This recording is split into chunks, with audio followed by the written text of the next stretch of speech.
Hey, welcome to my first record. My name is David Britto. I'm a music journalist based in Bombay. And on my first record, I chat with artists about their debut releases, whether it's an EP or an album. And today I'm extremely honored to have Suraj Mani with me to talk about Motherjane's full length debut album, Insane Biography, which came out in 2002. So, hey, Suraj, how are you and what's been happening over the last couple of months with you? Well, first of all, I'm doing good. Thanks for having me, David. And last couple of months have been very interesting, to say the least, for the entire world. So forget about me. I think it's been interesting. Musically, also, I've done quite a lot in this last 2-3 months. So I'm in a good space. Super. Let's jump into Insane Biography. I remember reading that you said that this album was a lot about life in an entirety. So what can you tell me about what you meant by that? Well, this is now an album that's about 20 years old, 18 years old. So suddenly I'm having to remember the songs in it. Yeah, so there was Disillusion. There were songs like Mind Street, Walk On, Maya, Questions. I mean, there was a whole bunch of things. And I basically am a kind of songwriter who will take stuff that is happening in my own lives and put it to music. You know, I have this habit, so to speak, of celebrating what I like in music. And if I don't like something, then I'll find a way to actually make sense of it through music. So yeah, Instant Biography was, in a way, it was the first thing that I was ever doing as a writer, because I'd never written any music before. I'd never written any lyrics. I'd not done any poetry, and it was actually a complete leap into the unknown for me. I'm disillusioned, and I watch how it does. The album opens with Disillusioned, and I read that John once told you that you should write a song called Disillusioned. What do you remember from putting this song together? It's very interesting. It was not pre-planned. Basically, we all decided to actually do music together. Like, I joined Motherjane, and within a month of me joining the band, I was kind of thinking of quitting the band, because I was working, I had a business, I was newly married, all those things, and then this band was there, and they were giving me cover songs to learn, Metallica, Maiden, Megadeth, Dream Theater, that kind of stuff, and I was like, in the middle of all my work, and I was beginning to think that it is too much of a headache. I really like the band, they're very talented and all that, but one day I kind of called a band meeting and I said that, I'm kind of planning to quit the band. And they said, why? And I basically said that, we're singing Maiden now, in another 10 years from now, another bunch of kids will sing that same songs with a lot more energy and, than us. And it wouldn't make sense for us to actually do that. And I kind of, as an exit line to the band, said that if we were making our own music, then that would be different, because then nobody can just replace us like that. And I remember somebody in that meeting said, then let's make our own music. And I was like, whoa, okay, what the hell is that? I had no intention about getting into that space. And so we called a band meeting, and so it was me, John, Baiju, Clyde, and Rex Vijayan from Avial. So Rex was a young 17-year-old who was just coming into vernacular at that time. So all 5 of us actually met for the first time in a place called the Ancient Marina, which was a floating restaurant in Kochi. And we met there, and we were sitting and discussing about what kind of music to make, and all of us had different tastes in music. Like I like rock, John liked death metal, Baiju liked progressive, Rex was also into the progressive space, Clyde liked country music. And so we were all, what do we do? And John was telling me, you should growl. I said, what the hell are you talking about? I don't growl. And so we are sitting there and, trying to make something, and I was looking completely, and I said, what about lyrics? And they said, do whatever you want, nobody's going to read whatever you write anyway. And then I said, okay. And I'm sitting down there and I'm wondering what to write, and then John walks up to me and he says, you should write something called Disillusioned because you look disillusioned. And that is the very first lines that I wrote. I basically said, I have a dream that consumes me. I bring along a simple question. Will my perceptions be your reality? Will your perceptions be my reality? And will mine become an intrusion? And that's where I started my journey as a songwriter.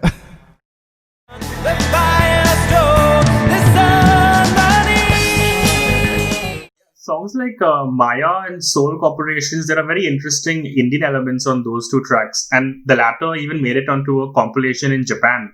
So, how did fusing those Indian elements with the powerful rock riffs that you guys had come about?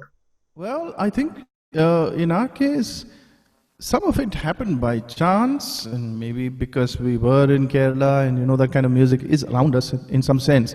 I think in the first album that we were making, we were trying to make music that nobody could tell that we were an Indian band. In that sense, we were initially just writing rock songs the way that we would write rock songs. But Maya somehow had that kind of a slight. I don't know why it became like that, but it became like that. And what happened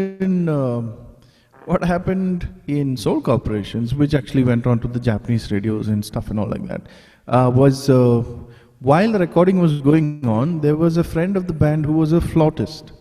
Okay. His name was Sachin, and he was in the studio. And so I think Baiju said, "Why don't you just play something?" And so he just did that. That there was a certain riff that he kind of played on, and Baiju also did a thing along with that. And we listened to it and we said, "It's nice, man." And so we kept that. And I think we kind of went into the Carnatic and the mixing of Indian styles more as a natural progression. It kind of started happening, and we allowed it to happen after some time. I'm at the age when loved ones die. The under a minute acoustic ode to life is a nice change of pace on the album. What was the thinking of having like this short piece of music on the album? Because I think it's 45 or 46 seconds. Well, I do remember that actually I was personal story. So I had actually gone to Kottayam because one of my aunts had passed away, and there was this ceremony that was happening, and when I was in the church, I basically went out to the cemetery because my mom had passed away long back, and so I just basically went to pay respects. And I was sitting there, and as I was sitting there, I heard this. Somebody was giving a sermon or a eulogy, and he was talking about how nice how nice a person my aunt was, etc., etc. And it seemed to me that this was the very same words that I had heard long ago when my mom passed, and so these lines just came to me, which says that death continues to stalk us, sometimes gently, mostly not. I'm at the age when loved ones die, and as I live, I understand why. And so I just wrote these lines, and after finishing, everything, I went back to Ernakulam the next day, and I walked into the jam space, and Baiju was playing on acoustic kind of chuma. I think he was just messing around, and I said, "You know what? I have something I'd like to sing in that," and I basically just took these 4 lines and sang it, and he said, "Is there any more?" I said, "No." He said, "Add anything more?" I said, "No, it's already saying everything it needs to say." So I said, "Let's just leave it like that." And that's how An Ode to Life came to be.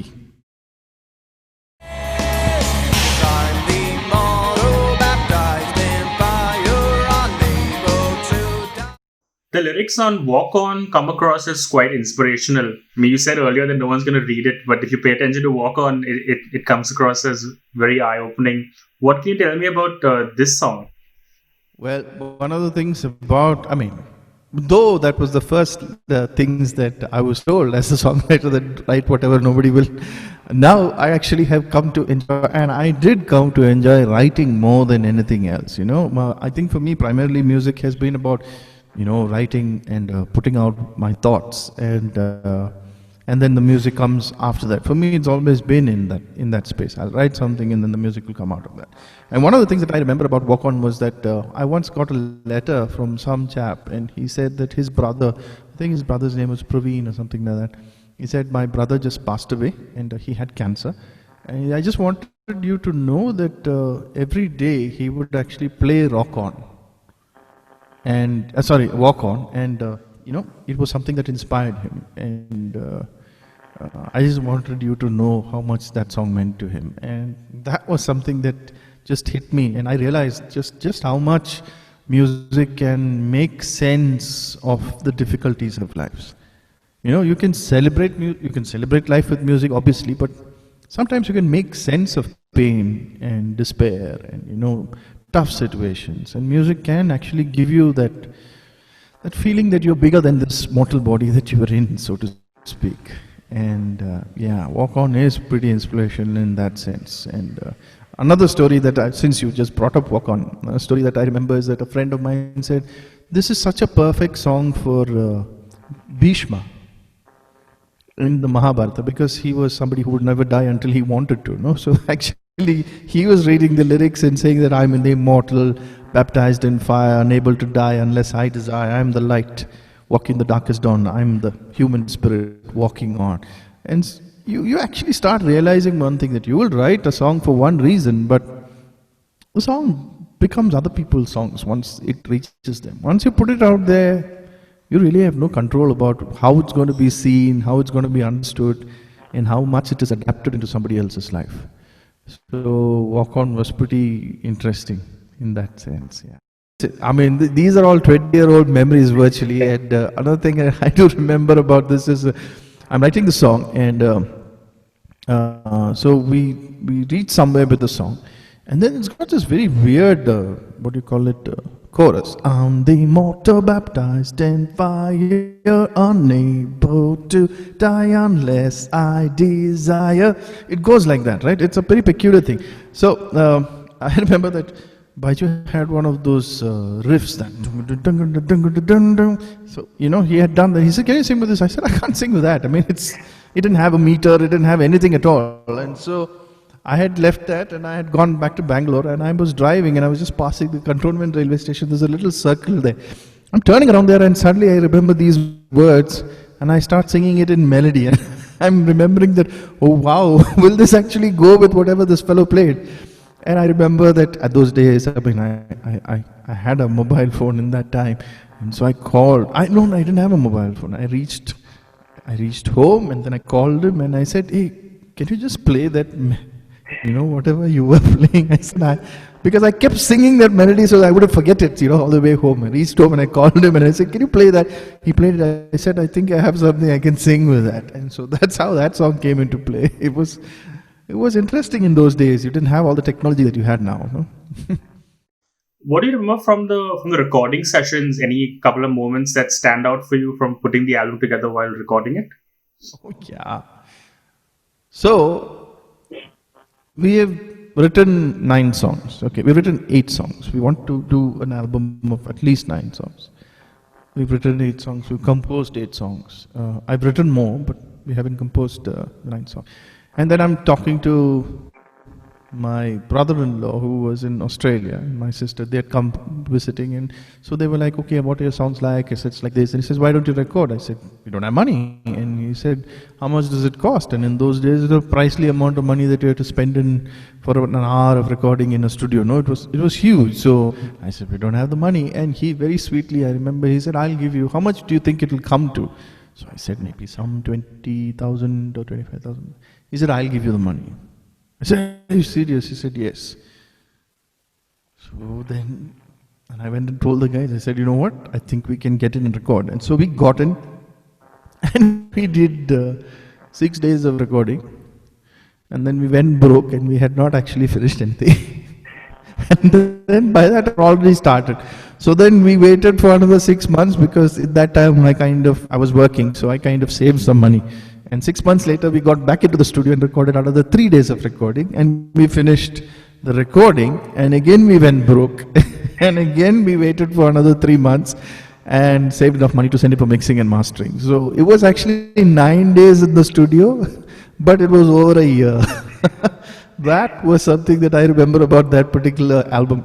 But I felt so proud the moment we finally got that CD in our hands. I was like, whoa, that was something that one of my friends said. He said, "Listen, man, you have to go out there and record." I said, "Do you think it'll make monetary sense?" He says, "Don't think about that right now." He says, "At least when you die, or even if you're stuck in an office job for the rest of your life, at least you can look on your table and see your CD over there and say that I did this." And I thought that was a very... I said, "Absolutely, I have to do this." And so when I first finally saw that CD in my hand, I was like, wow, I just recorded an album. I didn't even think... I've not learned music. I wasn't a poet. I didn't read poetry in school. And suddenly I'm sitting there and singing in a self-composed album with a bunch of guys that I really enjoyed making music with them. It was a great feeling, man. And finally, 18 years on now since the album came out, what are your thoughts on it now when you reflect back and think back on the entire album? I really enjoyed that album. I still do, and I think it's also because is that when you listen to a piece of recorded music, what comes back to your mind is not just the music, actually the incidents associated with that recording. The mixing, the mastering, the recordings. Everything that you went through as people is somehow captured in an album. There's that frame of it. It is in many ways. It's a capturing of the energies that you were going through at that particular moment in time. So sometimes you can have bad albums also. Not that the songs don't sound good, but your memories associated with that recording can be bad. And so when you listen to that recording, you say, "Oh no, I don't want to go there." And I have very good memories of Insane Biography. It was real fun because we did something that we didn't believe we could do. And it was really weird that we pulled off that thing. I remember when we were trying to make the album itself, the guys were like, "Yeah, you know what, doesn't really make sense. We will do this." And then many years later, once we record this, we'll go to Bombay or Delhi and say, "Listen, we've got this album," and somebody will say, "Can you sing it in Hindi?" That question will come. The guys told me that at that point of time. And I said, "Yeah, okay, let's just see what we can do." And the last song in that album is called Shh Listen. Yeah. And I remember telling the guys, while I was trying to basically just get everybody all hyped up and psyched up for the album, I said, reality wavers in the face of conviction. Yeah, it was something that I was just telling the guy. I said, "Listen, we can do this." I said, "If we are strong about our convictions, the reality will actually waver in the face of our convictions." And I said, "Whoa, that is a song." And that became the 9th song that we did because we had written 8. And so the very last lines in the album are, "And listen to the insane conviction, insane prediction, reality wavers in the face of conviction." And it did for us. It did. Yeah, thanks a lot, Suraj man, for your time. It's been a pleasure talking to you and revisiting some old stories and learning so much more about Insane Biography, and appreciate all your time. Thanks, man. Thanks, man.